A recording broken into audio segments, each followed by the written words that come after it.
Today we're gonna be making a miso broth, and we're actually gonna start with a soy sauce marinade to cook the chashu, which is the pork belly, which is the same marinade which we're gonna marinate those eggs. I'm gonna teach you how to make those really cool ramen eggs that are just soft in the middle and coated with soy sauce. So in a cold saucepan, we are going to start with sake.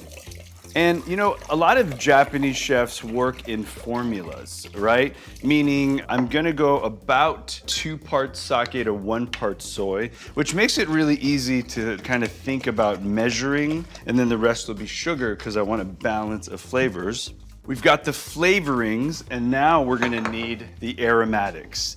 So the aromatics for this soy broth is going to be ginger. And whenever you're cutting ginger for a marinade or a quick broth, we don't really have to worry about, you know, perfect cuts. We just want to expose as much surface area as possible. And with scallions, I'm just gonna chop these in half because we're gonna end up removing these later.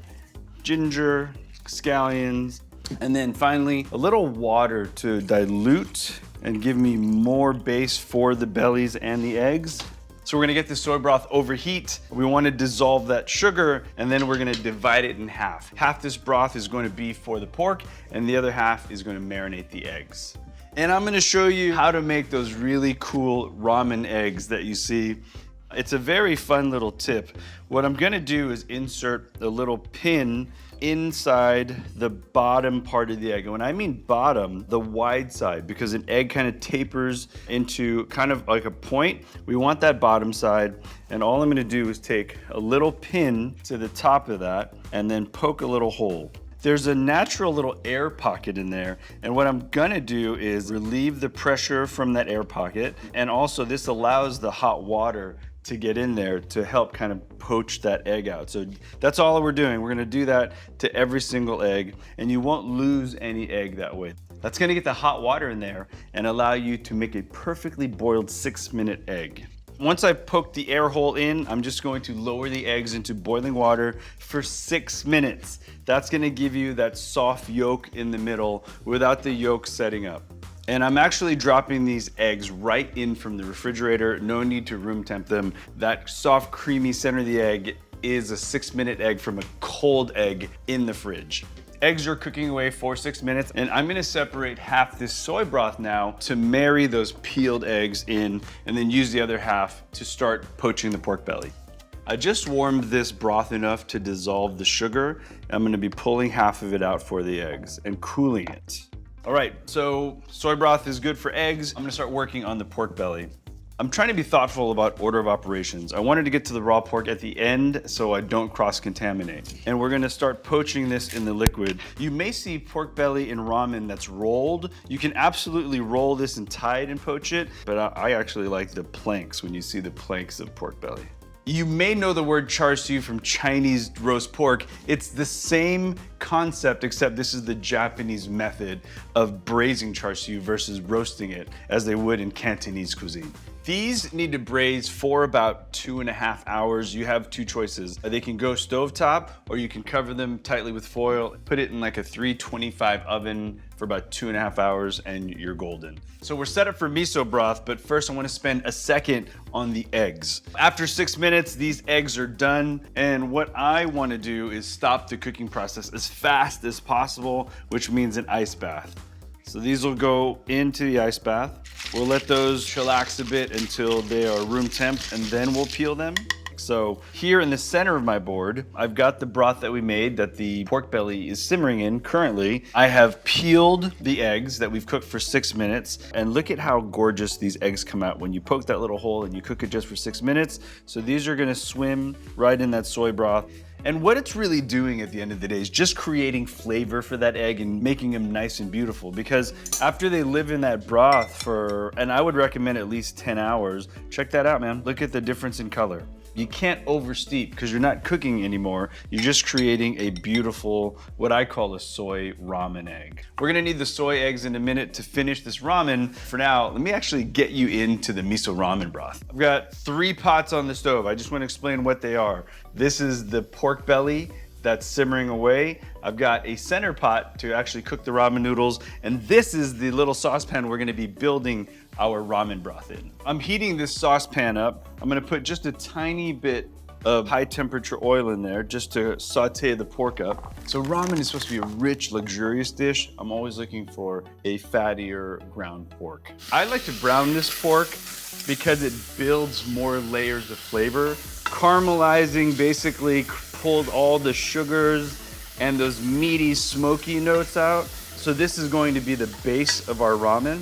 We've got a lot of things going on in here. So I'm gonna toast up the shiitake mushrooms. This is gonna beef up even more savoriness. I want garlic for that kind of deep earthiness now. I'm gonna take the widest part of my knife, smash that flat. You have to keep in mind, everything that's going into this ramen broth is not gonna be pulled out. So make sure you cut things fine enough to sit in this ramen broth because we are not straining this out at all. So I'm gonna get this all sauteed up. All right, I'm gonna be adding ginger now, and I want the ginger pretty fine, so I'm gonna use my handy box grater plastic tip. Just take some plastic, lay it over the small smooth holes. Don't even bother peeling your ginger. You just wanna grate it right onto the plastic. And this works amazingly because all the fiber ends up here and all my usable ginger pulp is right there. I grab that and marry that in there. I mean, as you can see, I'm building layers of flavor. The mushrooms, the ginger, the garlic, and now the scallions. I mean, I'm only getting so much amazing flavor out of there. So I need scallions for the broth, and I'm gonna want some scallions for garnish. So if there was smell-o-vision, you would be getting roast pork and ginger and garlic and now scallions. Check out the pan with me. The whole idea here was to cook that pork and really start blooming all the flavors in this pan, but I don't want this broth to come to a boil. So I'm gonna reduce my heat and start adding my liquids now. And the base liquid here is going to be chicken stock. You can absolutely make your own chicken stock, but I'm using a box stock. Going for a bit of water. So this is the point we bring in our red miso. When you buy your miso, I really want you to taste the miso on its own because I think it's important to understand what each ingredient brings to the dish. And the best way for me to describe miso flavor, first I would say it tastes like soy sauce because it shares so many ingredients with soy sauce, but I think it has more body to it, right? And it has even a deeper savoriness without having all that salt. You can see how rich this broth is becoming. I'm gonna add some sesame oil for aroma, not too much.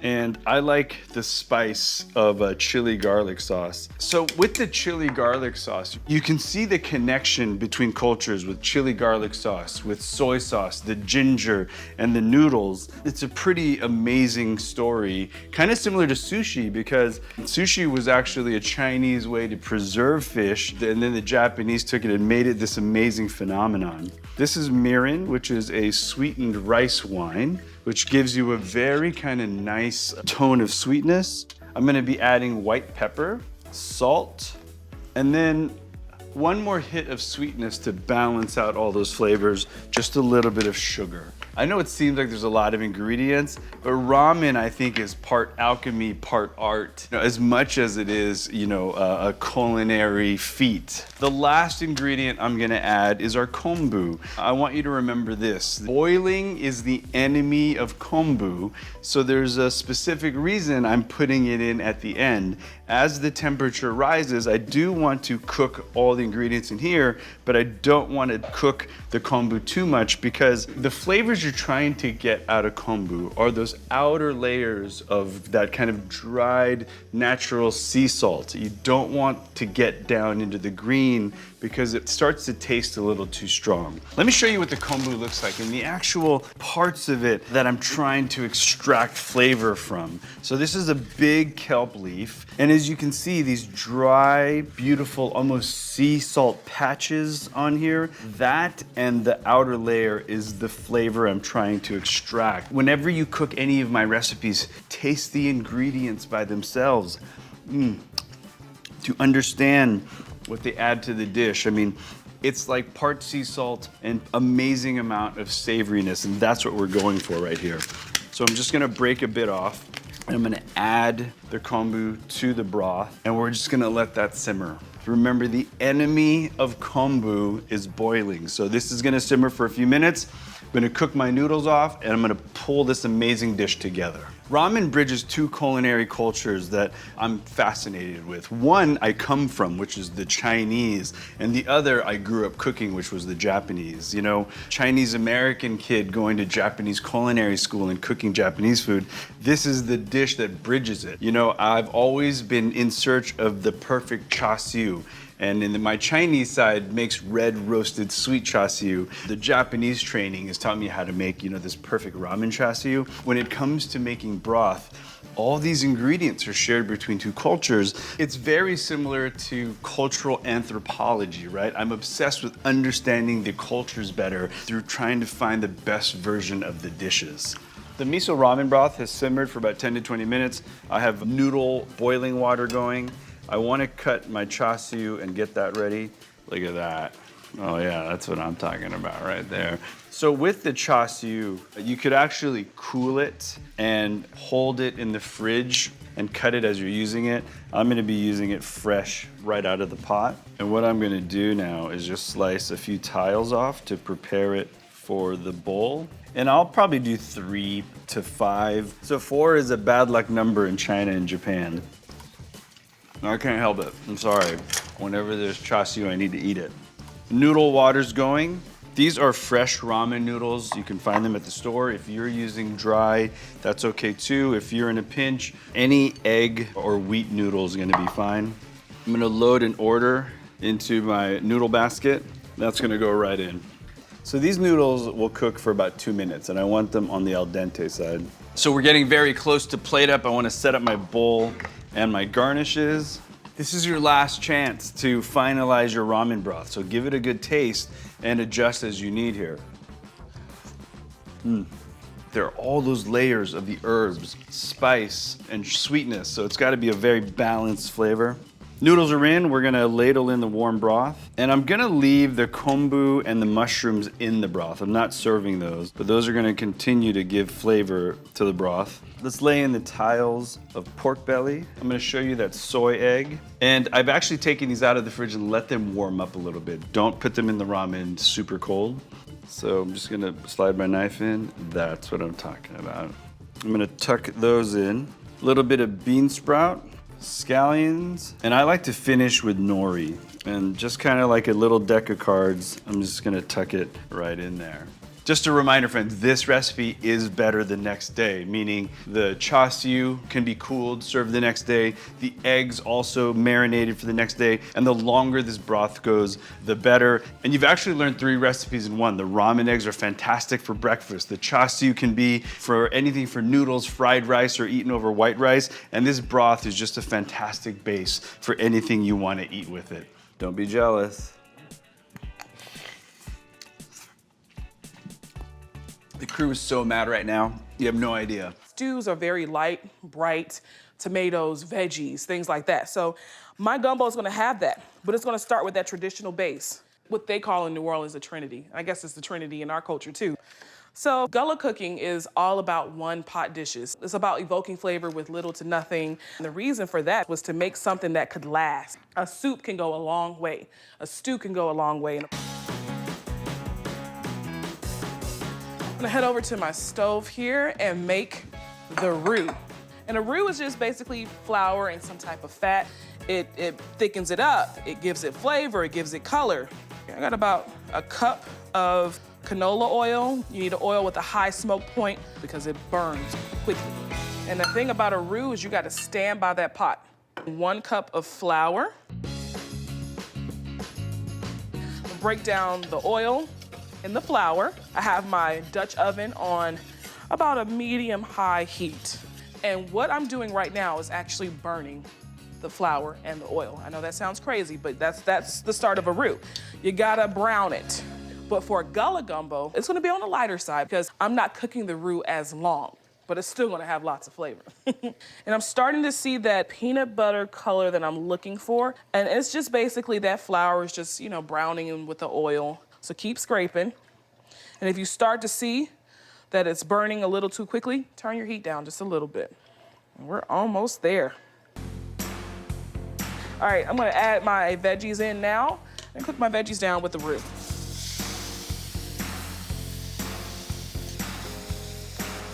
Look at that. Ooh, what I'd like to do right now is start adding in my spices.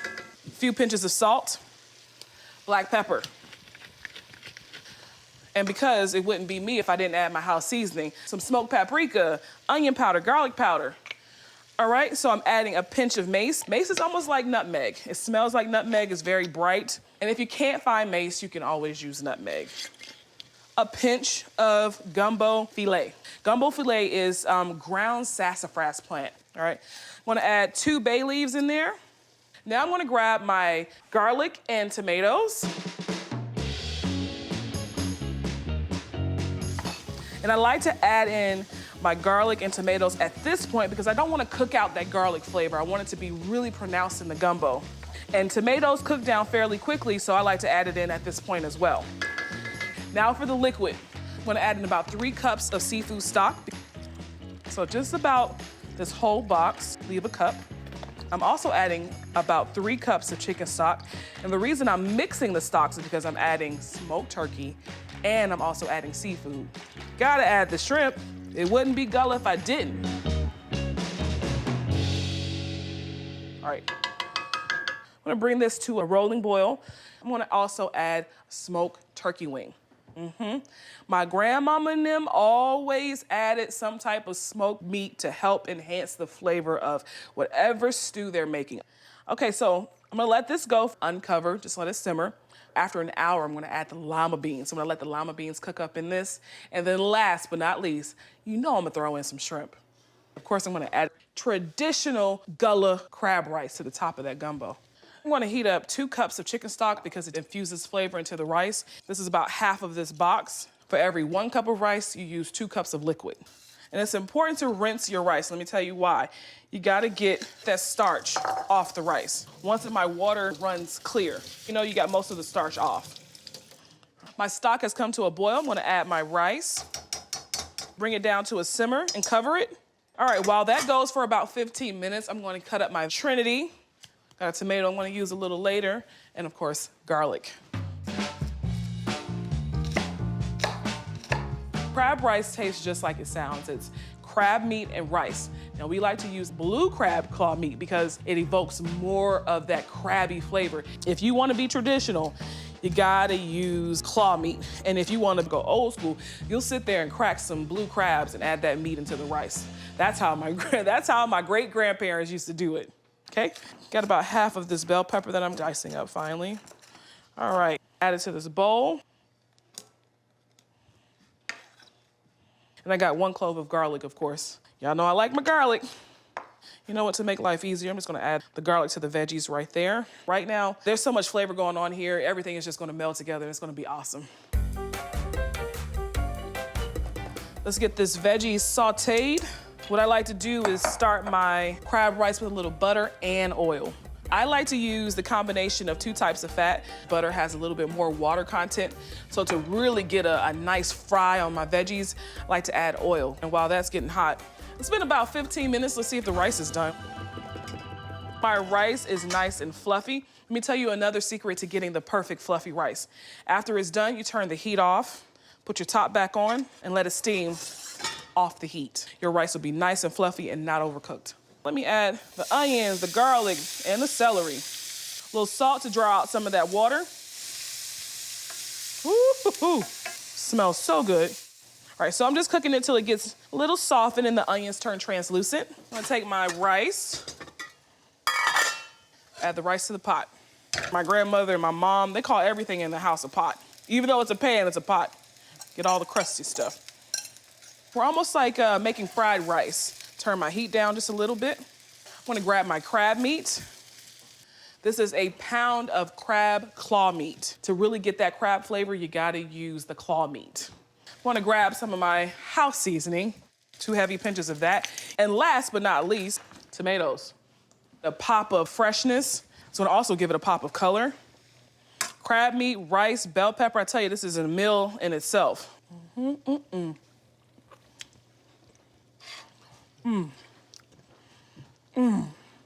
me close this up right now, because I tell you, I'm about to sit down and eat a bowl of that by itself. So this has been going on for about an hour. Let me add my lima beans. Ooh, what is gullah gumbo without lima beans? Every stew, every soup my grandmother makes, she adds lima beans. And that's why I add lima beans to my gumbo. This turkey is starting to loosen up a little bit. I'm gonna pull that turkey apart, and it's gonna be a part of the meat too. The color is beautiful. Those lima beans look great. I got a pound of shrimp that I've cleaned, deveined it, deshelled. And had I put the shrimp in earlier in the process, it just would have been overcooked. And who wants tough shrimp? No, no, no, no, no. Now I'm gonna take my turkey wing out and shred it and put it back into my gullah gumbo. Not only do you get a bite of shrimp, you're also gonna get a little bite of smoked turkey. I'm gonna put the bone back in there with the shredded meat.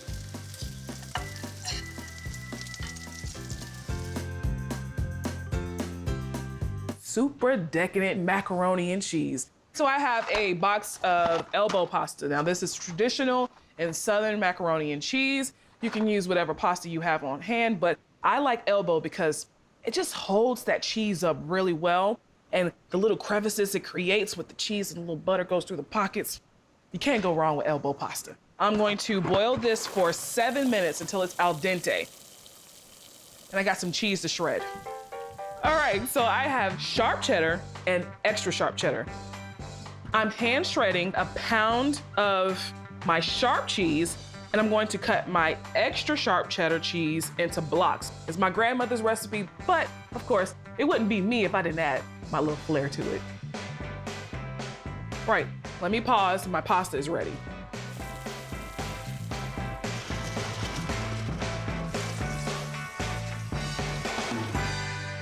Right, so I rinsed it with some cold water to stop the cooking process and just setting it back there. I am making a cheese sauce. The fancy term for it would be a bechamel, which is a roux. It's basically gonna thicken up my cheese sauce. So I have a half a stick of unsalted butter. I'm gonna add to this a few pinches of flour. My grandmother never measured this. She just put it in there. Okay, I'm gonna break it down with a whisk.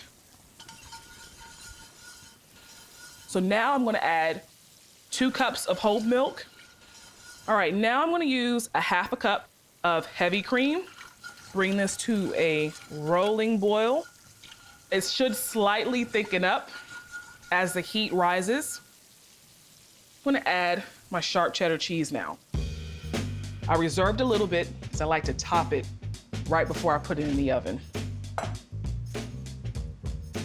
This is the consistency I want. Almost like a nacho cheese consistency. Okay, my grandmother does not use cream cheese, but I like using cream cheese because I'm all about decadence. This will also be a great time to add a pinch of salt, pepper, and garlic. Just added my garlic powder. I'm gonna add some freshly cracked black pepper and a pinch of salt because sharp cheddar is already salty. You don't want to over salt your macaroni and cheese. Ain't nothing like a salty macaroni and cheese, honey. They'll talk about you. You don't want that. You want someone to walk in and say, "Oh, she make a mean macaroni and cheese." All right, I'm gonna take it over here. I'm gonna put my elbow pasta in my pot. I'm gonna do all the mixing in this pot. Grab my spoon back here. You hear that? You hear that? That sound, you hear that? You know you got some good macaroni and cheese. Whoo, look at this, y'all. Woo-hoo. All right, so last but not least, I'm gonna add in 2 eggs. I'm gonna whisk it in there with my sour cream.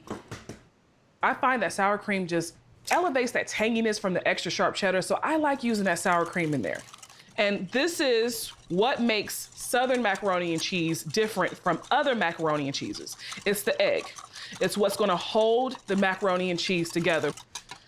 Pour it into my pot, fold in the egg. I have a 9x13 casserole dish that I put some melted butter in there. Just gonna pour that directly to the casserole dish. So now it's the time to add the cube extra sharp cheddar. When you cut your macaroni and cheese out of your casserole dish, you'll see these pockets of melted cheddar. Oh. Last but not least, the reserved sharp cheddar. All right, so I have my oven preheated to 350. I'm gonna bake this uncovered until it gets slightly golden brown on top and all the cheese has melted. Once that happens, I'm gonna get some foil and loosely cover it with foil and bake it for an additional 15 minutes to cook the center.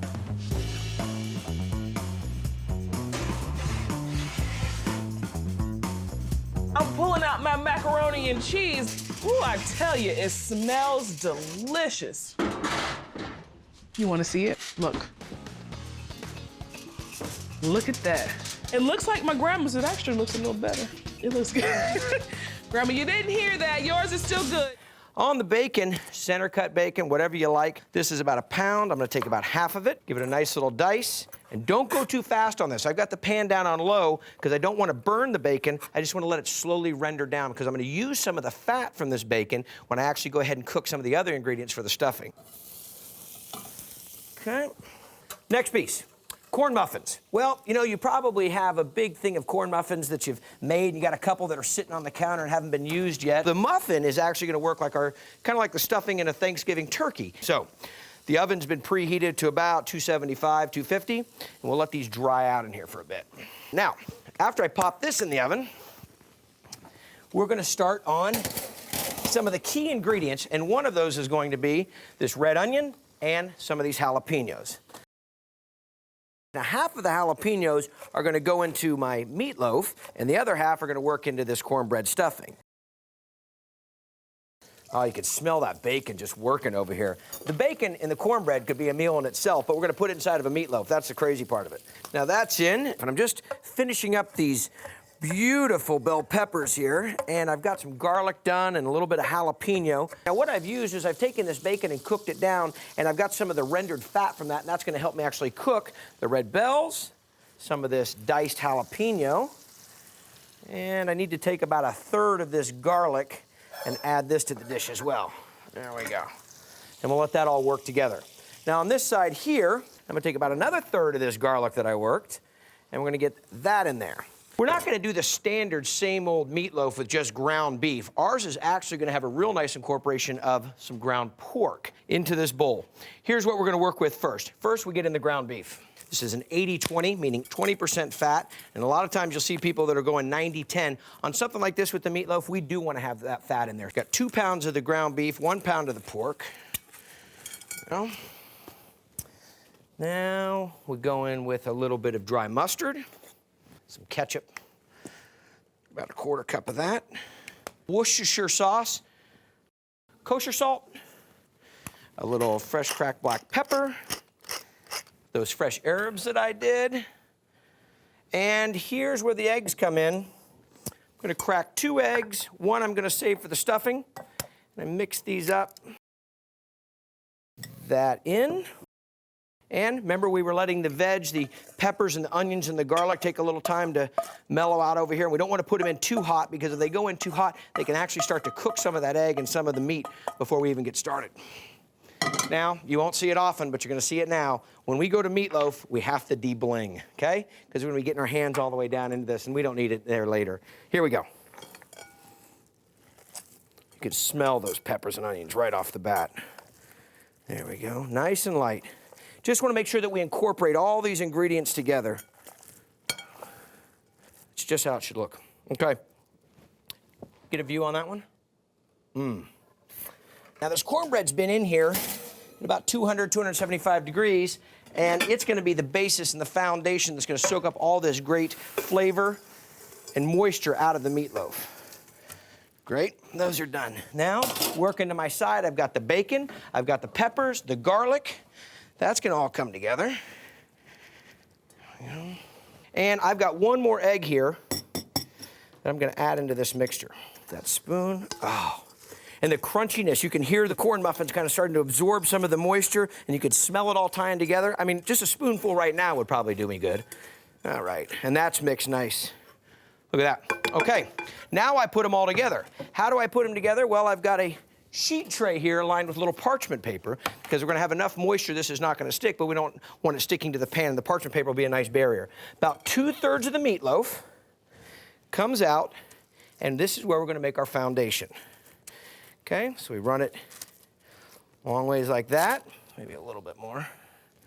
There we go. And we're gonna make a little canoe here because we're gonna actually take some of that stuffing, put it inside of the canoe, take the rest of the meatloaf, put a little roof on it, tie it all together, and then we're gonna go ahead and bake this right around 350 degrees.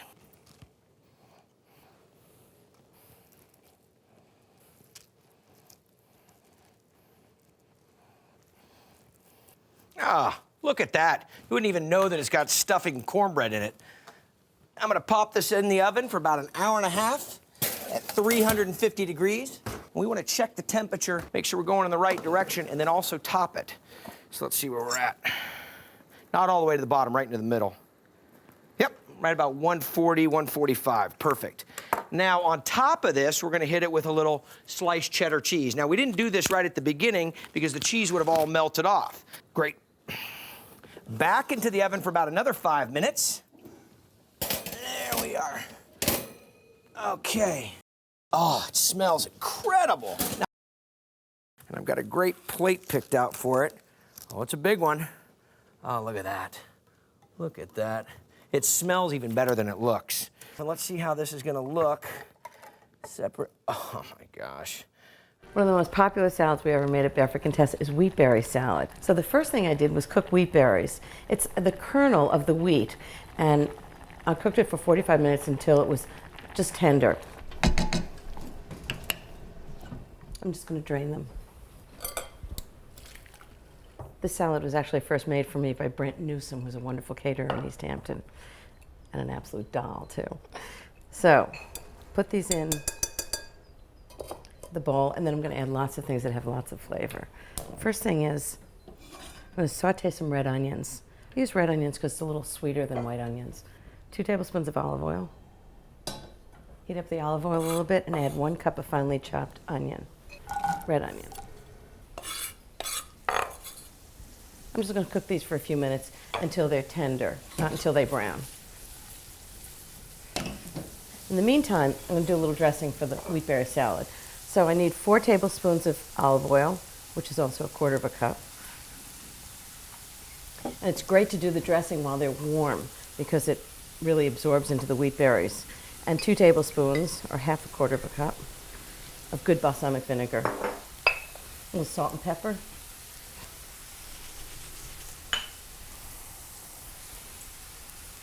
Check my onions. I want them on like a medium low flame. You can really smell the onions. It'll be great in the wheat berry. And then 3 scallions, all kinds of good chopped vegetables. Whatever you want to do. I mean, this is really, salads are great because you can just make it up as you go along. 3 scallions. I use the white and the green parts. They both have lots of flavor. The green's perfectly delicious, and it gives it a lot of color too. I love making this for a weekend because you can just sit in the refrigerator, and whenever I need a quick salad or a lunch, it's ready. The flavors just get better and better as the vegetables and the scallions and the onions all sit together. Perfect. Okay, onions go right into the wheat berries.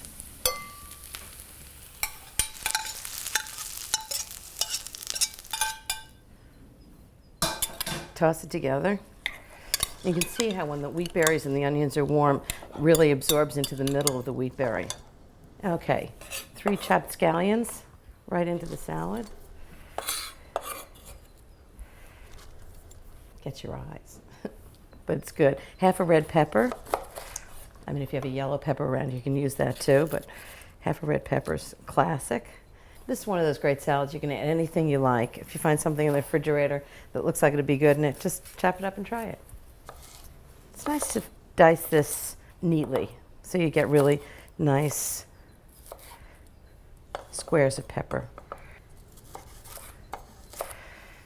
Keep your fingers out of the way.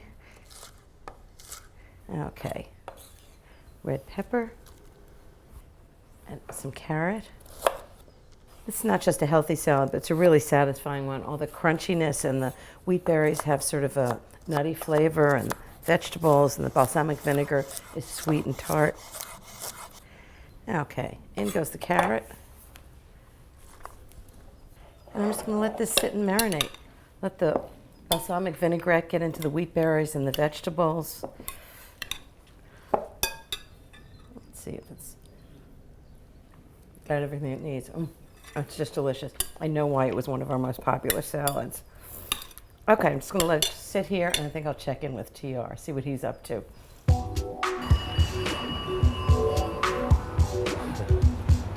Hello. Hi, TR, it's Ina. Hey. Are you ready for your assignment? Ready and good to go. Do you have my shopping list? I do. First, you're going to need all kinds of sliced cold meats. You know, like some salami, some Italian prosciutto. You can pick something else too, like ham or sliced turkey. Okay, cool. And then a really decadent dessert, because at the end of the day, that's all anybody ever remembers. Well, you know me, I'm all for decadence. And then you'll need some salads. How about like some heirloom tomatoes or some tomatoes on the vine? Maybe some salad greens, little baby salad greens. Great, thanks for the shopping list, Mom. Very funny. Okay, you've got your assignment. Good luck. Great, I'll see you later. Bye.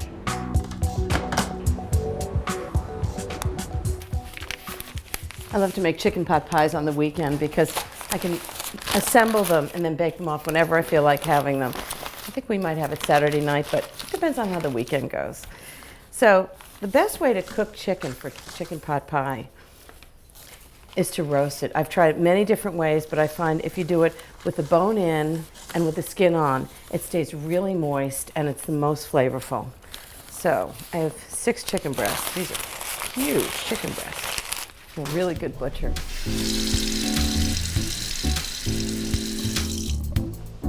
Just rub it with good olive oil. Just rub the top of the skin. Keeps it moist.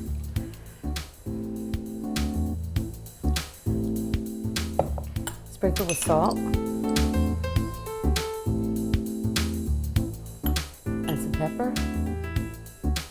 This should make probably 4 pot pies, 2 for TR's party and 2 for Geoffrey and me. So into the oven, 375 for about 35 or 40 minutes. Chicken will be really succulent and delicious. Next, I'm gonna make the filling. So for the sauce, what I've done is I've cooked 2 onions and 1.5 sticks of butter, and just for about 10 minutes until they're translucent. And then I'm gonna thicken it with 3/4 cup of flour. Just stir it in and cook it for a few minutes, just to get rid of that raw flour taste. This is really like making a white sauce. It actually is making a white sauce. And after this cooks for a minute or so, I'm going to add 5 cups of chicken stock. I actually have a little trick for chicken stock. Even if it's really flavorful, you want the entire dish to be flavorful. So I'm going to add 2 bouillon cubes. And then slowly pour this into the white sauce or the roux. And what that's going to do is really just thicken it. Perfect. I need 2 teaspoons of salt and 1 teaspoon of pepper. Remember, this has to be really well seasoned because it's going to flavor all the chicken and vegetables. And then because I want it to have a little bit of richness, I'm going to add 1/4 cup of heavy cream, just to give it a little extra flavor. And to this sauce, I'm going to start by adding lots of great vegetables. And the secret is, some of them can be frozen vegetables. 1.5 cups of frozen onions. Just think how hard it would be to peel all these onions.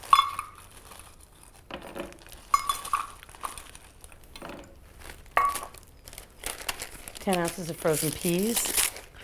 Not those tiny little peas. You want good, big-sized peas.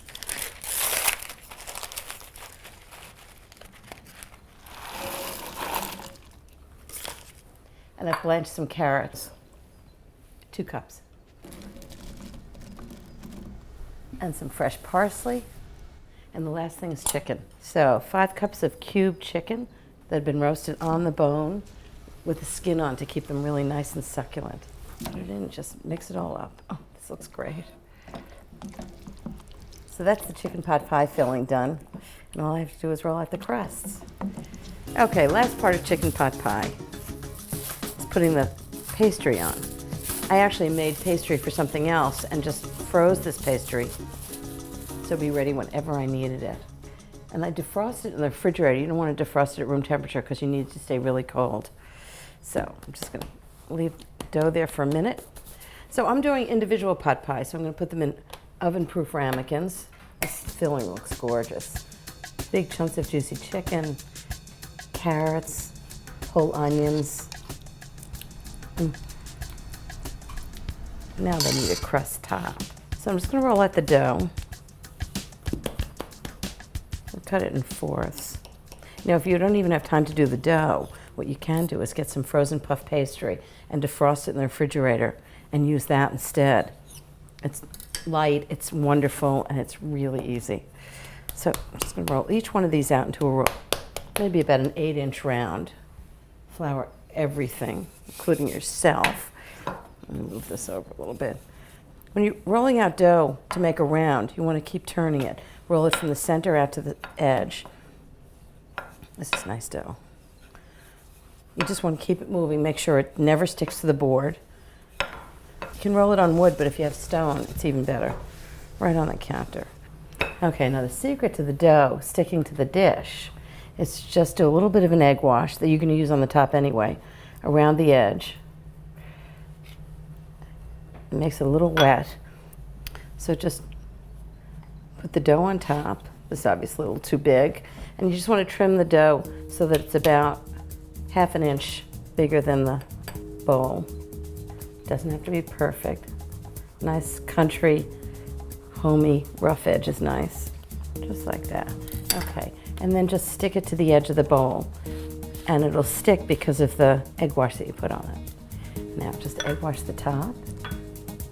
So the dough puffs up and it's nicely browned. It's gonna be wonderful. So when these bake, the steam in the chicken pot pie filling will puff up the dough and it's gonna turn out gorgeous. And then I like to season the top with flaked sea salt so you see it, it's just wonderful. Flaked sea salt, want to have lots of flavor, cracked pepper. Okay, that one's done. Just 3 more.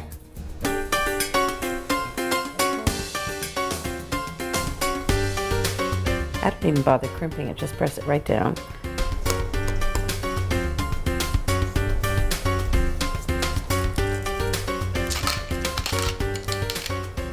And I'm going to bake them for an hour at 375, and they're going to be puffed and succulent chicken pot pies. Wow, those actually look like chicken pot pies. Sometimes I even surprise myself. So I've got 2½ pounds of ground chuck. It's very important that it's not too dry. You can ask the butcher for it. And then I've got sauteed onions and lots of flavorings to give it lots of flavor. I'll show you how I made the onions. I heated a tablespoon of olive oil in a medium saute pan and then added 3 cups chopped yellow onions. Then I added a teaspoon of chopped fresh thyme leaves, 2 teaspoons of kosher salt, and a teaspoon of freshly ground black pepper. And just cooked it over medium-low heat, stirring it occasionally for about 10 minutes, just until the onions are translucent, but not brown. Then off the heat, I added 3 tablespoons of Worcestershire sauce, 1/3 cup of chicken stock, 1 tablespoon of tomato paste. Then I mixed everything together and set it aside to cool slightly. So now I'm just going to add the onions and all that great flavoring to the meat. Everything's right in there. It's going to be delicious meatloaf. Next thing is breadcrumbs. I use about 1/2 cup of dried breadcrumbs. I use dry ones because it really holds the meatloaf together. And why make fresh breadcrumbs when you don't have to? 2 eggs, which also holds the meatloaf together. And then pour it on top. Well, this is the key to making meatloaf. You want it to sort of aerate it. You don't want it to be dense. So just toss it all together and make sure you're not compacting it. Just pat it lightly. You want it to have an even shape so it cooks evenly. If it's thicker at one part than the other, part of it will overcook. I'm gonna put a half a cup of ketchup right on the top. This is where clean hands come in. Just smooth it over. You can really do it with a knife if you want to. Okay, now I'm gonna put it into the oven, 350 degrees for about an hour and 10 minutes. And it's gonna be the most delicious meatloaf. Get a pan, fill it with very, very hot tap water, and put it underneath. You'll have moist, delicious meatloaf every time.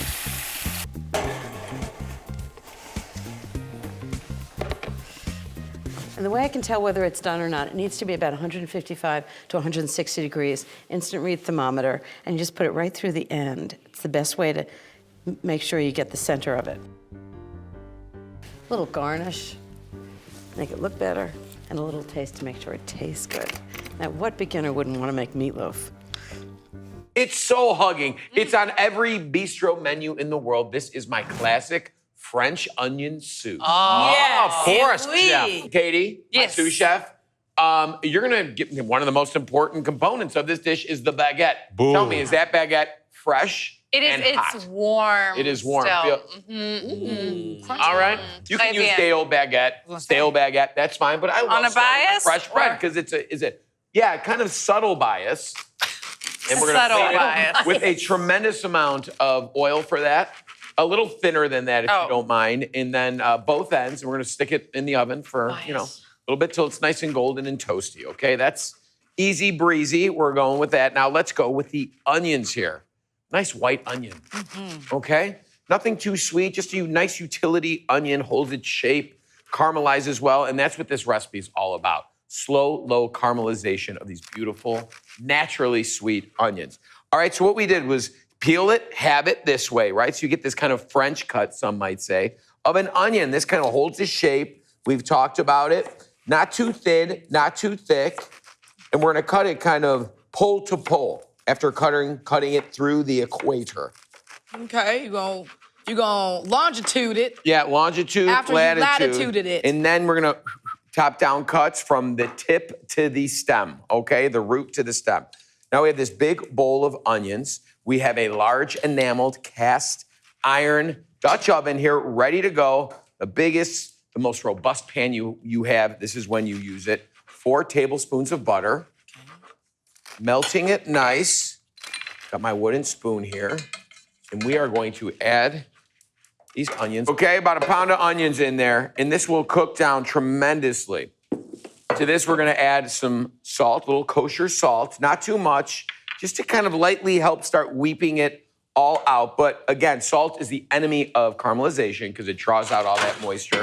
And we wanna really focus on developing the sugars in these onions. And to help kind of expedite that process, give it a little extra, just a little, couple pinches of sugar with the onions. Controversial. All right, next, we let this go for about 45 minutes. Could take longer, could take less. When you are caramelizing your onions, you do not want to disturb it too much, but if you open the pot and you see a lot of the, tasty bits, the fond sticking to the bottom of the pan, keep a little water, give it a little splash of water, and with your wooden spoon so we can get some. And people neglect that kind of what I like to call side fond or wall fond that creeps up the side of the pot. That's all flavor too. Don't neglect that. That's what we're looking for. Like that's the color. Don't. You gotta let it go. People are they get anxious. They get antsy. Would you put that broth in there? It's over. Yeah. There's zero more caramelization. Yeah. Once you start like deglazing too much through the process, it really does kind of slow down the process as well. And we want to embody the spirit of this soup, which is flavor and technique and a little bit of sherry. Do it. Help deglaze it towards the end, right? And you scrape up all that stuff on the bottom. Turn up this a little bit. Now we can start adding, we got some warm stock here, and for some herbs, we got a bay leaf and a bundle or a sachet Excuse of me? fresh thyme. It's a bouquet garni. A bouquet garni. Voilà, c'est ça.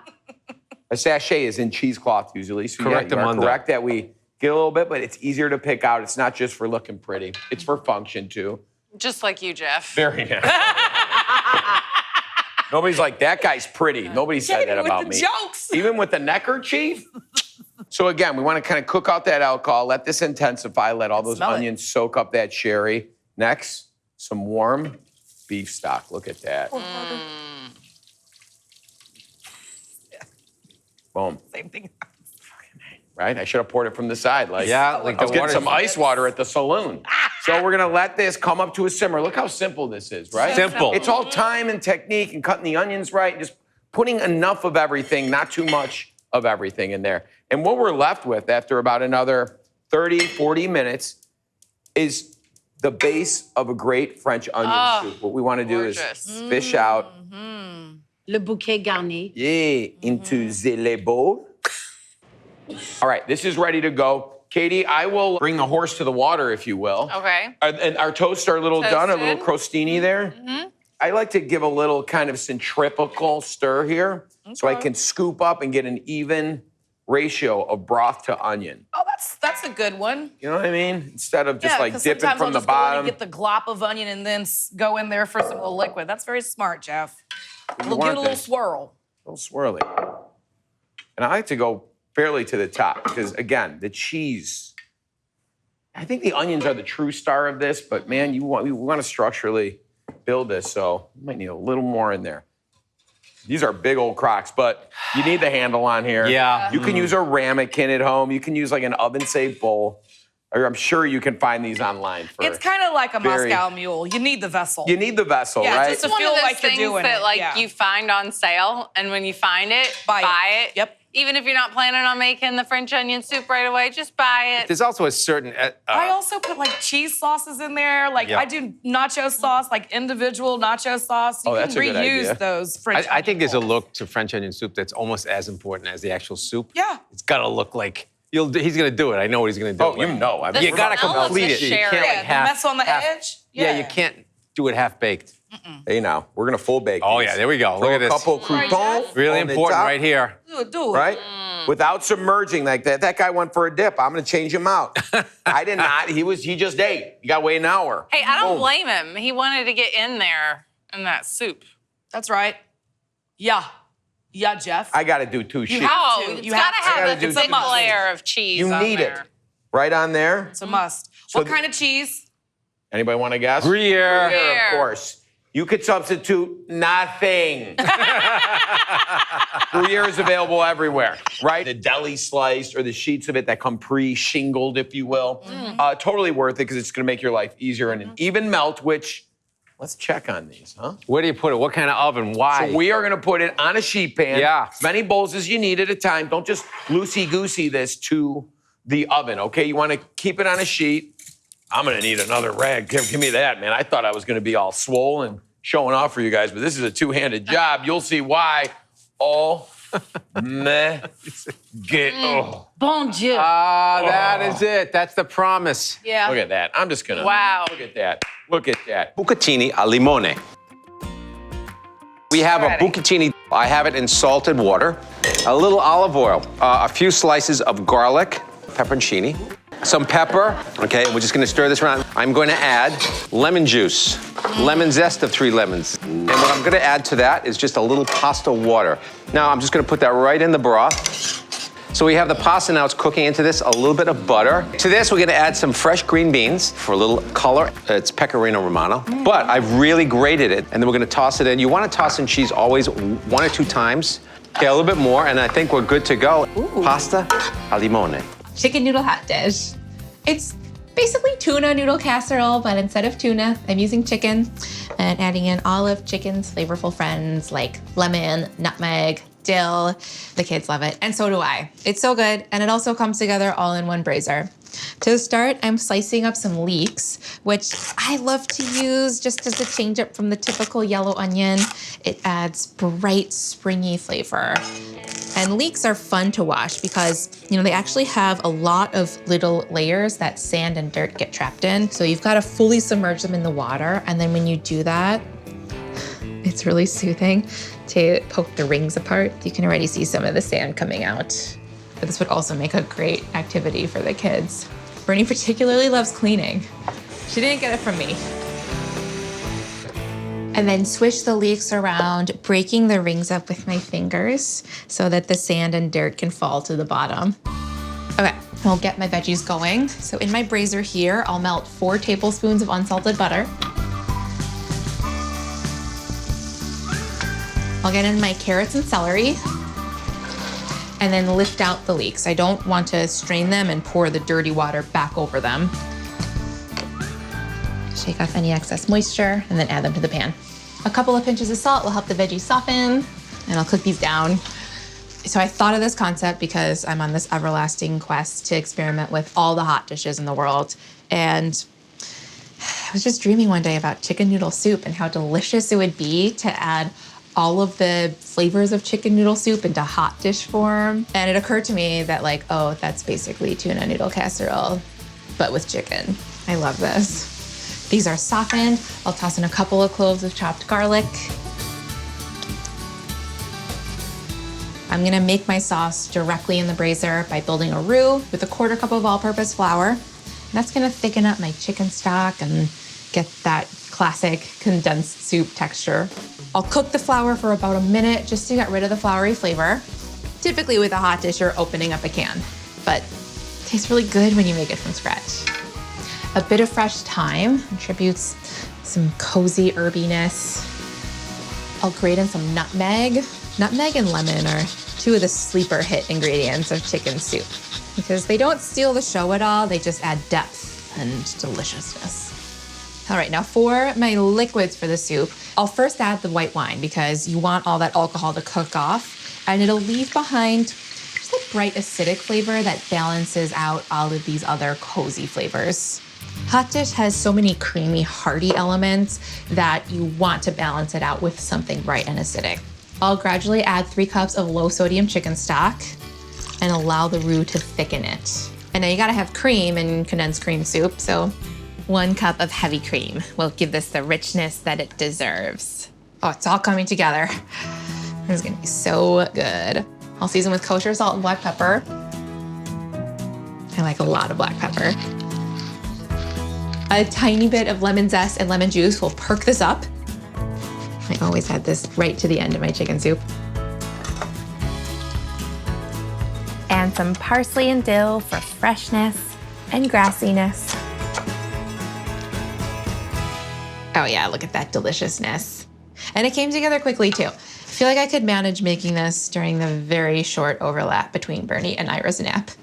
Next, the most popular part of a chicken noodle casserole, the noodles. I'm using egg noodles because so creamy and comforting and good. And I've cooked these until they're shy of al dente because they will continue to soften in the oven.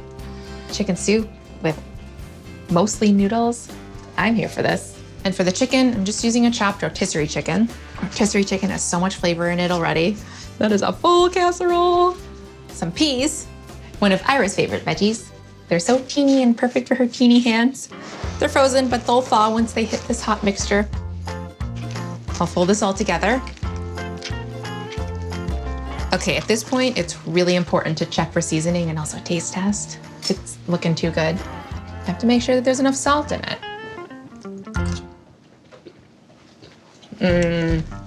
Possibly one of the most comforting bites in the universe. But it's just gonna get better now because all good hot dishes have a crunchy topping.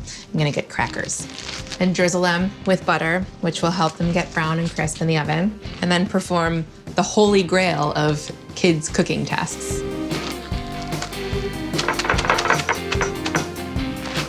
Ta-da! I'll spread these evenly over the top. These are the best crackers dunked into chicken soup. That's why I'm going with the buttery crackers. So good. I'll bake this now at 375 degrees for about 25 minutes until the top is golden and the edges are bubbly. I feel like an impatient kid waiting for this.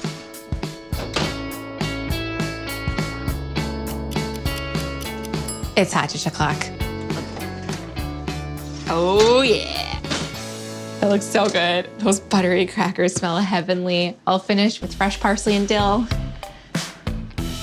You could leave it off if your kid doesn't like green things on top.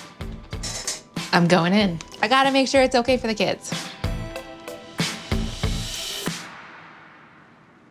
100%. It has it all. It's creamy, it's noodly. My kids are lucky. If there is one recipe I know will always be a hit, it's this one. I've just been cooking some onion and garlic in a little bit of butter, and the onions are getting nice and soft. So this is a good time to add the ground beef. Just a pound of ground chuck, and I'll add some salt and pepper. And then I'm gonna turn the heat up and just crumble this beef and cook it until it's totally browned. This recipe actually has a funny history. One time when the kids were all small, I said, let's go to the grocery store and you guys can pick whatever you want for me to make you for dinner. And you know what they picked? I'm not gonna name any names. They picked the box that comes with a seasoning packet and a bag of noodles. You know what I'm talking about. You add it to ground beef. So I've been trying to make a good homemade version of the box mix ever since. I think ground beef is one of the best proteins when it comes to budget-friendly cooking. If you have teenagers to cook for or a big family, you can buy packs of ground beef and it doesn't break the bank.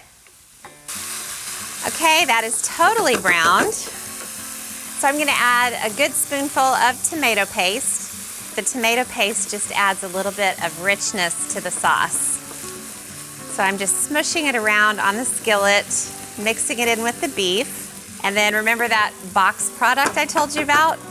One of the cool things about it is you put the noodles in without even cooking them first. So I'm putting egg noodles, 12 ounces, into the skillet.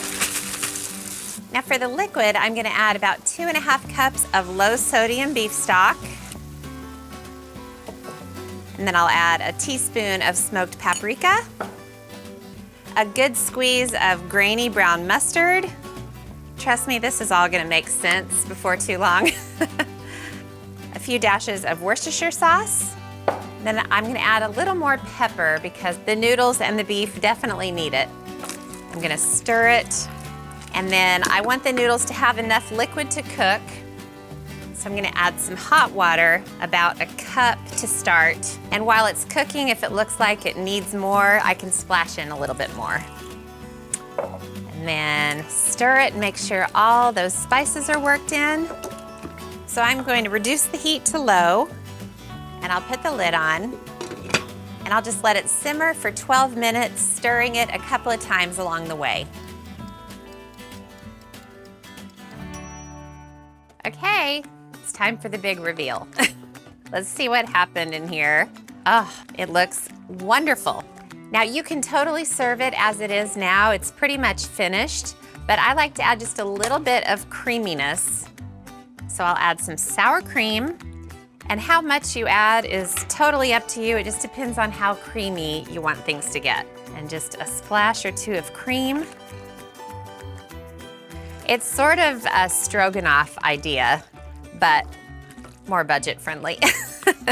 And then I like to chop up some chives and just sprinkle them over the top. They make it a little bit prettier and they sure add some good flavor. All right, chives go on. It's nothing fancy, but boy, is it delicious. I'm gonna make the mac and cheese first because it can stay in the fridge for a while, and then I'll bake it later. I've got some butter melting on the stove, and I'll add some flour to that to make a roux. You know, when we have birthday parties for the kids around our place, we don't have piñatas and 50 kids running around. It's pretty much a family gathering, another excuse to get the family together. And I'm just whisking it together over kind of medium-low heat. My husband, Lad, has both of our boys out on the ranch doing work. He's trying to keep our baby occupied so he doesn't find out the secret about the surprise party. You gotta hold it up high like this so you get on their backs, okay? Okay, you wanna go put the spray truck up? All right, everyone get something? Okay, the roux's been bubbling for a few minutes, and now I'm gonna add the milk. Whisk it as you add it.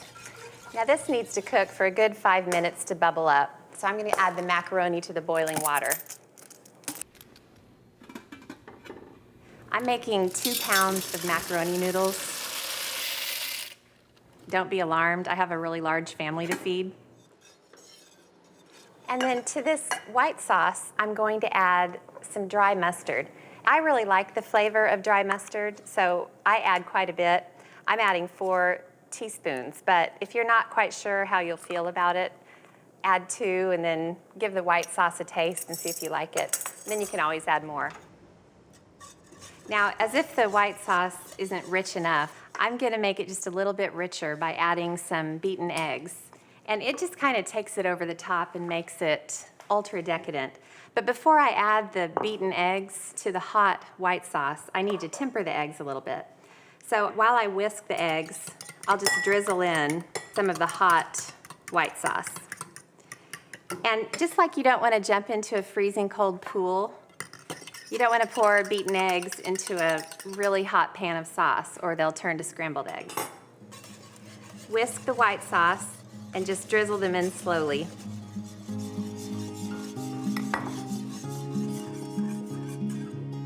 Okay, the white sauce is really thick, it's really smooth, and it's really rich with the addition of the eggs. I've got a bunch of grated sharp cheddar. I'm gonna leave off a couple of cups of cheese because we'll need to top the finished macaroni and cheese with it. You just need to stir the grated cheese into the white sauce. And please resist the temptation to stick a large tablespoon in here and start eating it out of the pot. I speak from experience here. Okay, add a little bit of seasoning, salt, a little bit of seasoned salt. This is optional, but just use whatever seasoned salt you have in your pantry. And black pepper. I like to use this, what I call black dust. And the cheese sauce is done.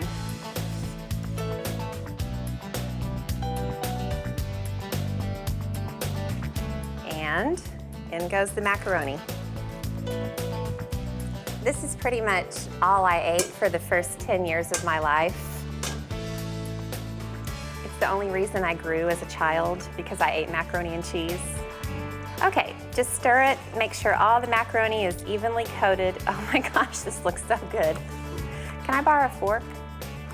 Okay, it's done. Now we just need to pour it into the pans. Oh my gosh. I mean, this is a lot of macaroni and cheese. Have you ever seen anything like this in your life? I'm almost ashamed, but only almost. I do kind of wish I'd lifted weights for the past couple of months though. This is heavy. Oh. And then sprinkle the extra cheese on top. And that is about the most delicious looking mac and cheese in the world. It's just, you know what? It's onions, a little bit of salt and pepper. How come you didn't cry when you cut the onions? I have these special tear ducts. No, not at all. All right, I'm just gonna sprinkle over some of my dried thyme, whole leaf. All right, so I've got my water, it's salted, it's boiling. I'm gonna get my egg noodles in and cook them till they're al dente, like you said. So right now what I'm doing is I'm building up some flavor. Remember the cremini or the button mushrooms that we put in there? Yes. Our baby bellas. Sliced them up, put some thyme in there, a little bit of salt and pepper and some butter and a little bit of olive oil as well. And then we just went ahead and got them nice and tender, and it's a good time to add in some flour. Onions are in there as well. Now, the flour is going to help thicken it, of course. It's going to tighten it up, add a little bit of body to it before I hit it with the cream. And the good old yummy broth that's going to go in here. Chicken broth, of course, but if you don't have chicken broth, you can do vegetable broth. All right, in with the mushrooms and the flour is my twist, horseradish. This is going to give it a little... Because you got the creaminess and then the horseradish type bite? Is that what you're looking for? You are in there. You know exactly what I'm talking about. And it's not enough horseradish to lose the whole dish? It's not enough to lose the whole dish, the whole flavor. It's not going to make your nose hairs singe or anything like that. It's just going to add that little bit of something. Kind of like a little pinch of salt in a good chocolate chip cookie. It's going to be like, what is that that's making this everything right? You know what I mean? And that's what it's going to do. All right, so I got my egg noodles all drained out, al dente. Make make sure they are nice and to the tooth. And then to my pan right here, I'm gonna add in some of my chicken stock. It's a good time to do that because the flour is kind of cooked out, the flavor. You'll know it's right when it looks really gummy on your vegetables. And then I'm just gonna add that stock. And this is gonna thicken up really quick for us. And then I'm gonna hit it with a little bit of that heavy cream. And that's gonna bring it to the nice cream of mushroom texture that we're used to without all the preservatives. Right into the tuna noodle casserole is the egg noodles, nice and al dente. And then behind your back, I didn't show you, but I got the green peas in here. Yeah. They're frozen, the frosted, thawed, all that good stuff. We tasted it, pretty good. Yeah, it's we very don't good. need any salt. Nope. So I'm just gonna go ahead and stir this up, but you know what I really need to do is get the tuna in. Okay. And then, hey, Anthony, What? do you wanna shred up some cheese with me too? All of it? I'd say about a cup and a half or so. I'll let you know. What are you thinking? That's perfect. That's it? Oh, good, good, good. All right, I'm gonna get this in here, and I'm just gonna Take this stir also? everything together. Yeah, bring Okay. that over, baby. This is gonna help it be nice and creamy. Yeah, it looks great. Along love with the heavy cheese. cream in Love it. here. Looks great. Got the chicken stock. Yep. Yum. Hey, do you wanna stir this up for me Sure. really quick? And Absolutely. then I'm gonna wow you with a bread topping. How can you do that, Sonny? Well, it's very simple. You know, I hate to take credit for it, but it's just panko crumbs, a little bit of olive oil, Yeah. and some salt. That's gonna go right over the top of this. I'm gonna get this into the oven, 375 degrees. It's only gonna take 35 minutes. A little bit of olive oil. I'm going to reach in here really quick. That really does look good.